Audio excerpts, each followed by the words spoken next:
多数民主讲都讲，虽然我强吼讲分数没到，给大众传播团新闻，对，鼓手去读政治系，不过给政治系嘿，这个有好奇去填，还是纯粹就是填志愿而已？对，落点落到那安呢？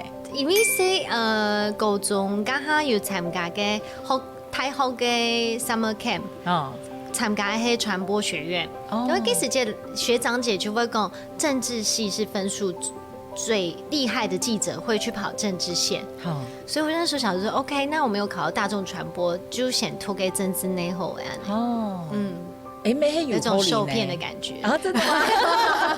哦，可是我沒對政治完全沒有興趣，其實係因為對記者也看事情。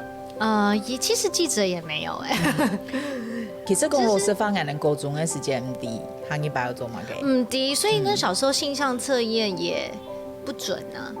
應該冇嘛嘅印象有性向測驗呢？你到底讀書的時候在忙什麼？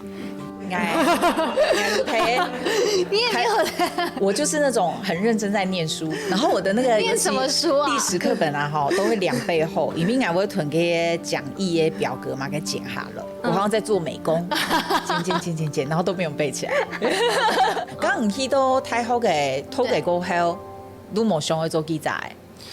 哦，那個時候，我那個時候想出國念書，因為後來政治呢全部都會讀英文，然後所以英文就突飛猛進嘛。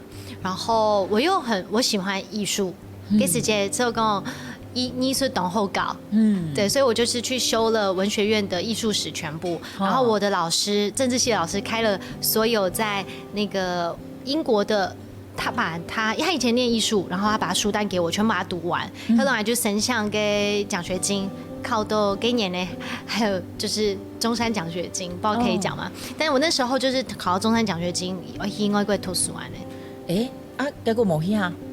後來就對，因為布卡迪對於的情況就冇辦法去案呢。對，可是有安有一團呢。剛剛應該為什麼會冇？其實還好哎。因為當下就做講，轉來沒冇乜嘅檢查。咁畢業過後呢？畢業過後就又有做過線上哦，搞英文，都好搞英文。後來張他cả電視台有一個類似培訓這樣子，主持人培訓。後來資助人動感車嘅時間資助人請到鼓手就開始真實嘅呀，很多電視機熒幕前的這些所有的表現。